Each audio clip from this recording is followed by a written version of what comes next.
There are also a number of issues here at home, and one in particular that we do need to address. This is a frightening statistic. 26 Australian women have died this year, allegedly at the hands of a male perpetrator. That statistic alone is shameful. How on earth did we get here?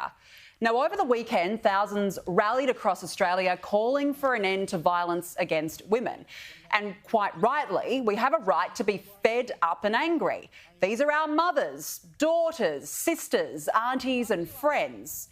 And as I look at some of the signs at the rallies, they say, real mates call their mates in. Call out your mates, another sign reads. Educate your sons, says another.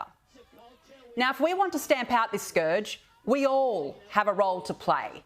But rallies alone won't fix this crisis. The system is broken now. And as we found out this week, the justice system is letting women down. Yet, all we have heard is talk of inquiries, reports, as we do, of course, every time a woman is allegedly killed. And what has changed? Nothing. All the while, the national plan is clearly not working. That is a record amount of funding put in to back our plan up. So there is a significant funding. Many of those programs are starting to roll out and we'll start to see the benefits of those. The benefits of these programs won't be seen for some time. For some time? Well, it's too late. Women are sitting ducks. How much longer can we wait to see results while one woman is killed every 4 days? James, that statistic is frightening, and you can see why people are angry. Now, I don't believe that every man is a monster. That's absolutely not what I'm saying here. But every single one of us have a role to play in this discussion because something has to be done. Yeah, I mean, it's a scourge on our society, and the way that you treat your women and your children says a great deal about a civilised society. In fact, I would argue that's one of the key markers of a civilised society. So to see increasing violence against women, I think, is a sign of the degradation of our culture. And I agree government has a role to play. But the fact is, this goes a lot further than government. Government can't replace churches. Government can't replace married couples. Government can't replace all of those institutions which have held society together.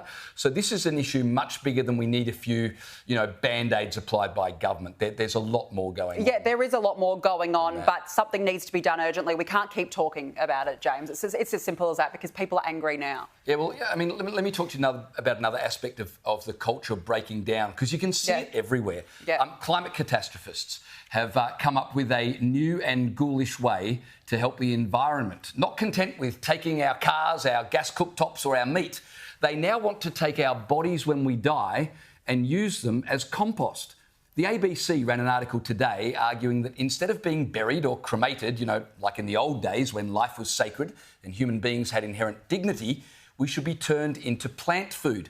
The article claimed it was 87% more energy efficient to turn grandma into worm food than to bury her in the traditional manner. And that's good to know, because the number one thing on everyone's mind at grandma's funeral is, well, wait, how environmentally friendly is this? Human composting is currently illegal in Australia, but will be legalised in California from 2027. The process, Danica, it goes like this. The body of the deceased is placed in a metal tin where it breaks down into compost over a period of weeks, and then your loved one, transformed into a cubic metre of dirt, is presented to you, presumably so you can get started on that long-awaited veggie patch. Now, when it comes to a broken refrigerator, there's not much discussion on what to do with it. It's trash. But you're not an appliance. You're a human being. We've got to ask ourselves, is there a difference? And that's the real question. Because if Grandpa is nothing, then reduce him to his utility and compost him in one last attempt to squeeze something useful out of him. But if humans are created in the image of God, which we always believed in the West, then they have an inherent dignity that is undiminished even in death. And so that's why traditional burial recognises that a man is more than a sack of meat. He's a creation of infinite worth because he's made in the image of God. And we respect the dead as a way of honouring that image. Arguing that men should be reduced to compost is an argument made in a culture that no longer believes in God and so no longer believes in the inherent dignity and worth of humanity. humans as compost might be good for the soil, Danica, but it's not good for the soul of humanity. It's just another attempt, I think, to further diminish us. And we're seeing that in every part of our culture right now. Well, you see, the Climate Crusade Brigade, they want us, firstly, they won't tell us which type of car we should be driving, which energy source, of course, we should be using in our house. And now, James, they want to lecture us on what we should do when we die. Because they regard us as a cancer or a virus on the planet. We are a parasite that needs to be controlled. And it's a great fall for humanity from a once lofty and dignified position to now being treated like we are a cancer, a parasite. Yeah, this is what we've become. This is what happens. So no wonder we've got problems everywhere with women and violence and all. It all stems back to it all stems back to it. It all does.